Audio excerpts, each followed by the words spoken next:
discussing the issues and celebrating the successes of the African American community. This is Another View. Hello, everyone, and welcome to Another View. I'm Barbara Ham Lee. In 1935, the Norfolk unit of Virginia Union University opened its doors to 87 students in the YMCA building on Brambleton Avenue in Norfolk. Today, that school is known as Norfolk State University, one of the largest historically black colleges and universities in the country, educating close to 7,000 students. Now, NSU is celebrating 75 years of education, research, alumni engagement, and community involvement for the betterment of society. And here to talk about it is Ed Hamm, Rector of the NSU Board of Visitors, NSU Archivist Dr. Tommy Bogger, and Gerald Tyler, Advisor for the NSU Reclamation Project. Welcome to the program, gentlemen. How are you tonight? Thank you. Good, good. Dr. Bogger, I'm going to start with you. Back in 1935, middle of the Depression, if I have my history right here. And this little school up in Richmond decides they want to have a Norfolk chapter. What was going on? Well, I should mention at least also that the other local colleges were in contact, but they didn't show any interest. So Union did respond with certain conditions, provided that about 50 students could be enrolled and they would have so much of a certain percentage of their tuition. Then the doors would be able, then they would allow us to open the doors. So it started in one room in the YMCA? 3 rooms. 3 rooms, okay. Give us a sense of what was going on back then. What kind of classes were being taught? What was happening? Well, of course, it was the local unit of Virginia Union University. So the basics, the English courses, some history, basic math, at least that's how they started out. And the idea being that in the midst of the Depression, very few families could afford to send their kids away for a full-year education at a residential college. So to make that transition easier by having them to spend their first 2 years at home and commute to school. And so this was a 2-year school? Yes, at the was. time. Okay. Gerald, do you know how long did it take to move from 2 years into a 4-year institution? Because Virginia State was also Norfolk State at one point, or I guess I should say Norfolk State was also Virginia State at one point. And over a period of time, a number of years, it kind of evolved from what Dr. Bogger was talking about, from the Union of Virginia Union to Norfolk Polytechnic College, and of course Dr. Bogger, the archivist, would know that history much better than I. But then for a number of years, we were under the umbrella, if you will, of Virginia State. Back then, we were called Little State, and they were Big State, and so on. And then, you know, a legislative act of the General Assembly, we became Norfolk State College, and about, I think, 10 years or so later, Norfolk State University, and evolved to what it is today. 75 years of pride, achievement, and promise. And you've grown so much in those years, but the leadership, Ed, was long-term for previous presidents. They were 37 years for Dr. what was his name, Dr. Bogger? Dr. Lyman Beecher Brooks. And Dr. Brooks, yes. They were very, very dedicated leaders also. I would like to mention the fact that when Dr. Brooks arrived in 1938, he realized that the school had to move to another site. So he found this larger building on Bank Street, and he personally obligated himself for that building. He just arrived in town, but he personally signed the note so that the school could move to this larger facility on Bank Street. That was just one example of the dedicated pioneers that we had. Was this the only school to educate African Americans at that time? Yes. In this area, I mean, in this area? Yes, yes, and you might be familiar with Norfolk Mission College, which had gone out of existence in 1916. Okay. Yeah, which was basically a good 2-year school. Because I guess what I'm trying to get to is the dedication that the folks from historically have had towards this university, and what was going on at that time that made that dedication so unique. Well, dedication was on the part not only of the leadership, even coming up through Dr. Harrison Wilson's period in the 60s and 70s and even probably into the 80s. Not only a part of the leadership, but a part of the alumni and the larger community family. I mean, that's part of what makes Norfolk State such a jewel in Hampton Roads, is the involvement and dedication of the extended family. And I'm not just talking about the African American family. I'm talking about members of the non-minority community embrace and love and support Norfolk State in an amazing way. So between all of that larger family, Norfolk State has been something very, very special historically and currently. I mean, just tremendous love and admiration for what the school is attempting to do. Now, these two gentlemen are alumni of Norfolk State. You're not, but yet you've served in many capacities, leadership capacities. What is it about Norfolk State for you that makes it so special? Let me say, first of all, I had the honor of being awarded an honorary alumni status. I apologize. About 12 years ago. And I have served on Norfolk State's foundation governing board for 25 to 30 years. So I've been involved with Norfolk State and have been one of their largest donors over the years, and have the pleasure of having their 8-story fine arts building bear my name maybe 10, 12 years ago. So while I did not attend Norfolk State, I have been very much involved in the support of Norfolk But there must State. be something special about it, Ed, because you could have chosen any university to direct your time and energy and talents towards. Well, and I have. I've served on the governing board of trustees at Hampton University as their vice chair and elected chair of that board. I also served on Eastern Virginia Medical Schools Board for 8 years or so, and at least that long on ODU's board, where I was So rector. you love higher education. Rector, and I'm just coming off of St. Augustine's board in Raleigh. We know it as St. Aug's. It's a small 4-year historically black college, and I was chairman of that board for the last 2 years that I served there. So I've done a fair amount of board service, and I was asked by some folks who are on state boards to come and help at Norfolk State and join their board and help the board and help the president and help the leadership at Norfolk State. And because Norfolk State is so special to all of us in Hampton Roads, even though I was about to retire and had in fact made plans for that, I decided to join Norfolk State, join that board, and was elected rector or chairman just following my first board meeting. So wow, so they just threw you right in there, huh? Yeah, I'm in the fire again, so, but enjoying it. Gerald, let me ask you, what does it mean to be a Spartan? How can I say? It means everything. In addition to what Dr. Bogger and Dr. Hamm sharing with us today, you talk about our teaching faculty. That's first and foremost. You have that great administration, but also the teaching faculty. We have some of the most educated people around the country fare well with our peer institutions and so forth. But I think you get like an added value with Norfolk State, as you do with some other institutions, but I'm talking about Norfolk State University today. And I think of the faculty in terms of how they are so caring, how they are so nurturing with our students across the board. And all of the programs back in 1935 and those that Dr. Bogger alluded to, the limited number to some extent back then, but look at the university where it is today.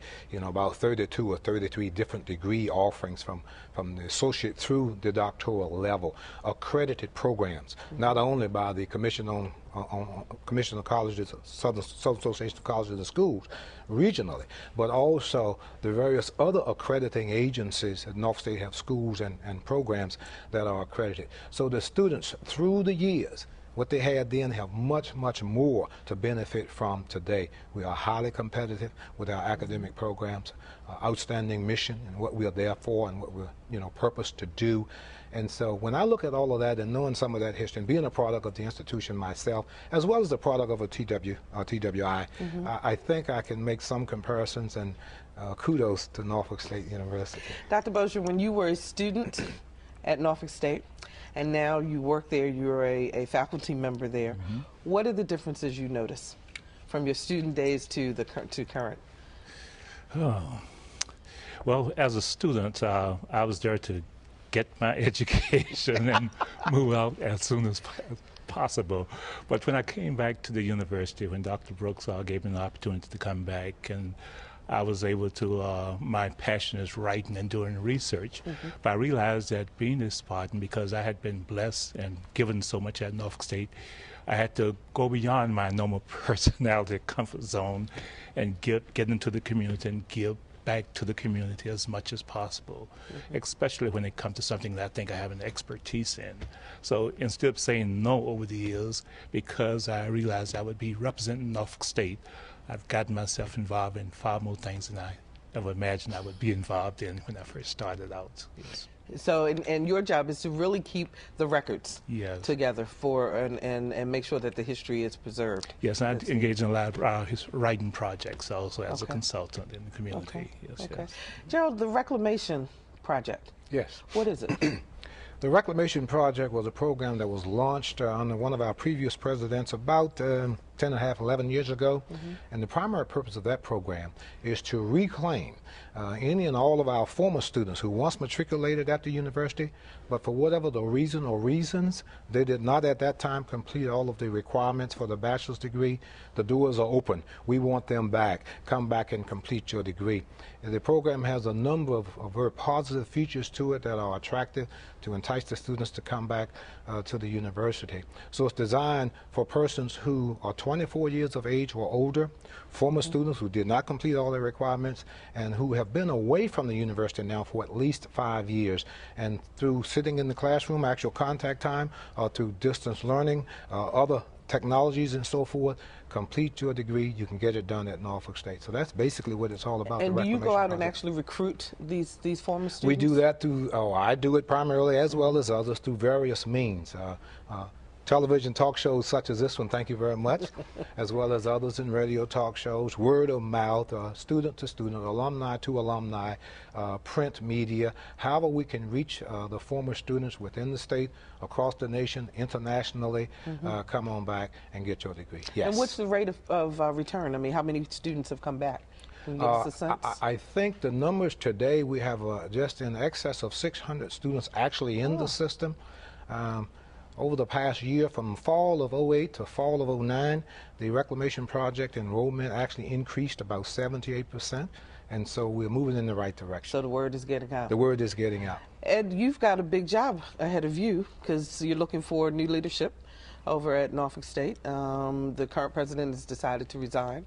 And what will you be looking for as you look towards the future to continue this great institution? Well, first of all, the Board of Visitors at Norfolk State is committed in the interim not only just to maintain, but with the help of faculty, staff, and students to continue to grow the institution during this transition. And we're just starting a transition phase this week, as a matter of fact, and we'll be exploring that more in March as the board has its next meeting, so that we hopefully will not miss a beat at the end of June when Dr. Myers leaves. But the university, the board will lock in a little bit more on the characteristics that they seek. They will also likely ask the greater Norfolk State community to provide input on what characteristics they would like to see in the next president.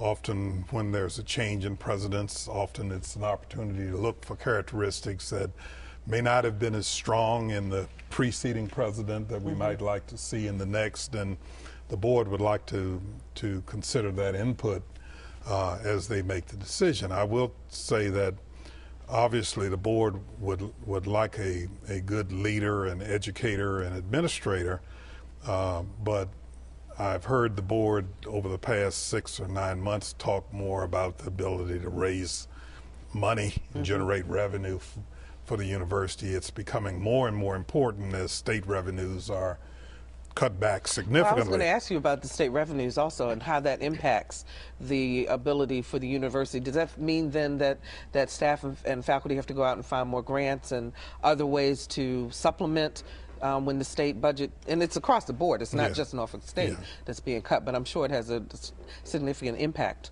upon the university. It does have a significant impact, and We are developing right now, had the pleasure to sit in on the President's Cabinet meeting this week as her and her staff discussed ways to make those adjustments over the next 2 years. And so that's being explored, and there are many ideas on the table, and we're going to have to do some of a lot of different things to try to do that. Unfortunately, tuition will continue to go up. We'd like for it to go down, but in this environment that's likely not to happen, and we're trying to keep that at a manageable level at the same time that we try to generate other income. Now, not to put you on the spot, and I'm not trying to do that, but I do have to ask you, it has been put out there that that maybe you should throw your hat in the ring and become the president of Norfolk State. Is that something you might be interested in? Well, let me say this. I am not interested in being the president of Norfolk State. I've heard some alums and even a couple people on the board and some other even leaders in Hampton Roads have suggested that. My commitment is to, one, make this transition very effective, and we do have Dr. Kim Lucas, who's just joined our staff, coming from being the executive vice president at St. Augustine's College in Raleigh, joined this week to help us during the transition period, and she will be there for at least 6 months and possibly longer. We expect to identify an interim president, hopefully by the end of June, and then conduct a search. It is our hope to have a new president with the start of the new freshman class in September, although that may be optimistic. If our new president happens to be a sitting president from somewhere else, they obviously would have to give 6 months and sometimes as much as a year's notice. The really better presidents have to give longer notice often. So we're prepared to do what we need to do in the interim to make that happen. The principal reason I haven't just said categorically no is that we don't know what we have to do in an interim basis, and we have seen situations where sometimes someone needs to step up in an interim basis to do it. I have, again, as I said earlier, sought to retire, so I am not looking for a job, and I don't need a home to live in, and I don't need all the challenges that would be in front of a president at Norfolk State. But it is an opportunity to improve some of our processes and procedures and gift giving and other things, and I may be able to help with that if that's the board's wisdom and if I decide to do it at that time, which I doubt. So you're just putting that out, leaving that caveat you never there. say never. Absolutely. You know, I might have to eat the words. Dr. Bogger, we have a minute left. There's some very famous people from right here in Hampton Roads. Lisa Godley, our co-producer here on the show, is an alum. Tim Reed, Alveda Ewell over at the NBC affiliate, Regina Mobley at the ABC affiliate. Anybody else you want to throw some names out there real quick? You put me on the spot. But in just about every community in the country, in every state, really, we have we are significant. We are noticed. We have an impact. Across the board. Yes, indeed. Well, all of your activities, the 75th anniversary is going on for 18 months. 18 months. Celebration, right? And all the activities are on the website? On the website, correct. You can go to the main website and click on the 75th anniversary little icon or symbol there, and you will see a litany of activities that have been planned and are yet being planned over the 18-month run. And you want the community to get involved. Gentlemen, thank you so much for joining us today to talk about Norfolk State University, and happy anniversary to you. Thank you so much. Thank you. And when we come back, the history of Nat Turner in a way you've never heard it before. But first, here's what's happening in Hampton Roads.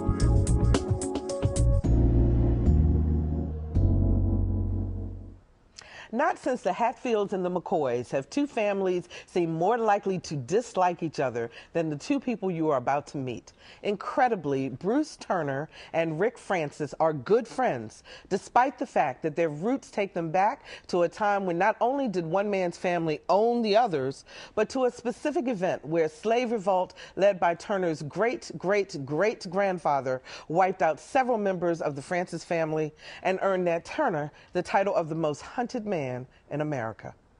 Okay. I'm Bruce Turner. Okay. This is my father, Herbert Lawrence Turner, Jr. This is his father, Herbert Lawrence Turner, Sr.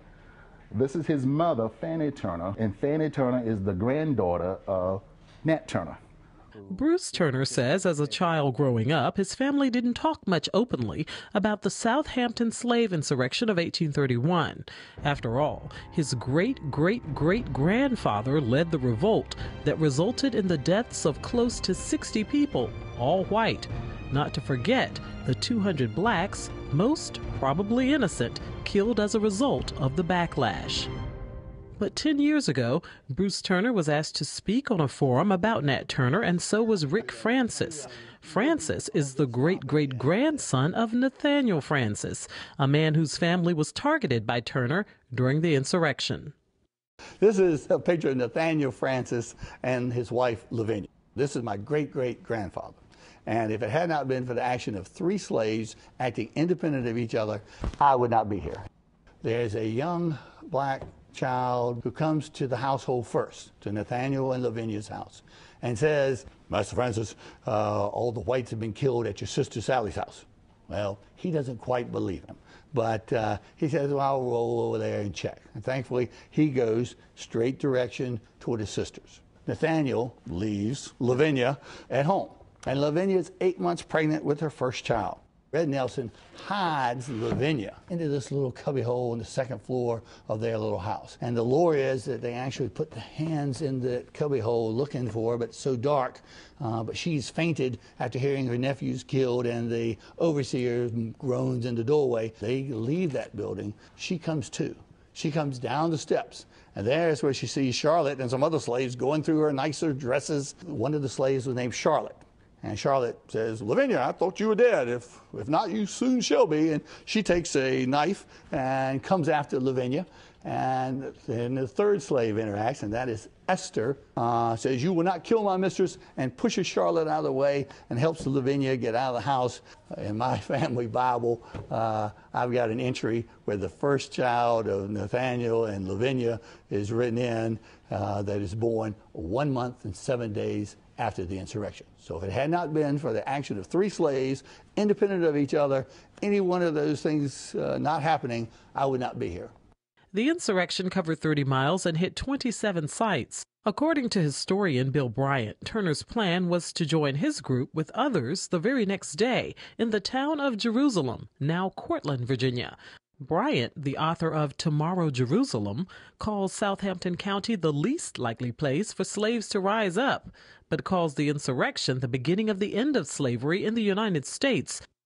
From 1831 forward, you see the polarization in the North and the South between the people more interested in abolition or a reasonable, humane solution to the slavery crisis, and on the other hand, the Southerners digging in their heels. But what the insurrection did was to change the fundamental course of history away from an interracial war to solve the problem to basically an intra-racial war fought mostly between the whites. And that changed history forever. The insurrection itself lasted about a day. After that, Nat fled into the woods, where he was able to hide out for more than 2 months before being captured. It was during Turner's time on the run that Bruce Turner and Rick Francis's ancestors would cross paths once again. Nathaniel Francis spotted Nat Turner in a field on his farm and shot at him. The bullet came so close it left a hole in Turner's hat. In fact, the drawing considered the most authentic of Turner was done by an artist from Norfolk just prior to Turner's execution and shows a bullet hole in the hat.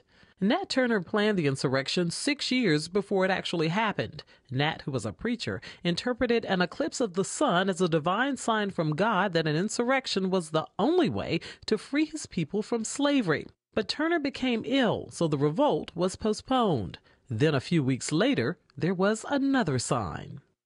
That the sun was weak looking and silvery, which means that there was probably a dust cloud that could have come from 2 or 3 volcanic eruptions that had occurred, one in the Mediterranean and another one in the South Pacific. Those are documents that can be traced back in geological records for anyone who wants to do those. If that was what caused the sun to appear kind of like it was shadowed, and then that night supposedly the moon was very reddish looking, Nat said that that was the signal that he was finally looking for, and that was when he started the next week. In spite of their ancestors' opposing roles in this important piece of American history, Bruce Turner and Rick Francis are good friends. History is where it is, and you cannot change it. You can only study it.